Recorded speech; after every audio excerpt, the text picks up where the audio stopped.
আমার বন্ধু যখন বলো আমার বাড়ির সামনে দিয়া। আসসালামু আলাইকুম। হ্যাঁ ভাই, ভালো আছেন? এই তো আছি আলহামদুলিল্লাহ। ভাই আপনারা কি গ্রামের? আমরা তো আছি পাশের গ্রামে। আপনারা মনে হয় দাদারে চিনেন না? হ্যাঁ, দাদার চিন্তা, দাদার বাসা তো এটা। যে রহিম দাদা হ্যাঁ হ্যাঁ হ্যাঁ চিনি চিনি দাদা আজ 2 সপ্তাহ ধরে কিস্তি দেয় না, এখন কিস্তি টাকা জন্য আছে কি বাড়িতে আছে? দেখেন স্যার না বাড়িতে আসেনি, কইতে পারেন না। বাড়িতে বাড়ির আছে সামনেটা না? সম্ভবত। হ্যাঁ, বাড়ি এই যে সামনে এটা। আচ্ছা ঠিক আছে, ধন্যবাদ ভাই।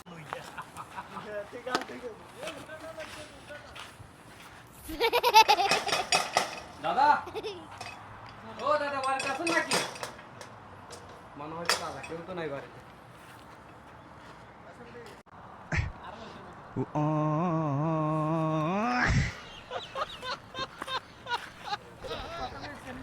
শালার দাদা, তুমি আজকে কিস্তি না দিয়ে বাচ্চা গেছো, তোমার ফান নাই।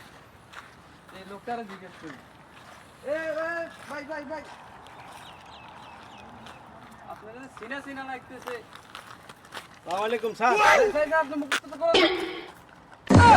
দাদা আপনারা খুঁজে বেড়া, আপনি কিস্তি দেন না, 2 সপ্তাহ হয়েছে, আপনার টাকা দেন।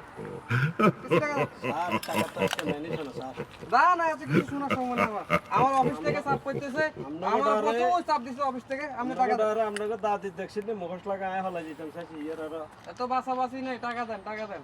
স্যার কালকে দিদি। না না, চলেন আপনি অফিসে চলেন। না স্যার, ম্যানেজার আমার উপর চাপ দিতেছে, আপনি অফিস বলেন। স্যার আপনি না না না না না না, হবে না হবে আমি না। এই সপ্তাহ আপনি কিস্তি অফিসে দিয়ে দিন, চলেন। স্যার, আপনি আপনি অফিসে চলেন, আপনি স্যারকে বলবেন, বুঝে আমি পারবো না, আপনার কারণে আমার স্যার কি যায় যায় অবস্থা। এলো চল চল অবস্থা কিস্তির ডরে হলাই হেও তো বাইস করলেন না। আমরা লই যাবেন স্যার। স্যার আর মুখোশ খান না স্যার, কিস্তি আগে দিতে। না না, চলেন।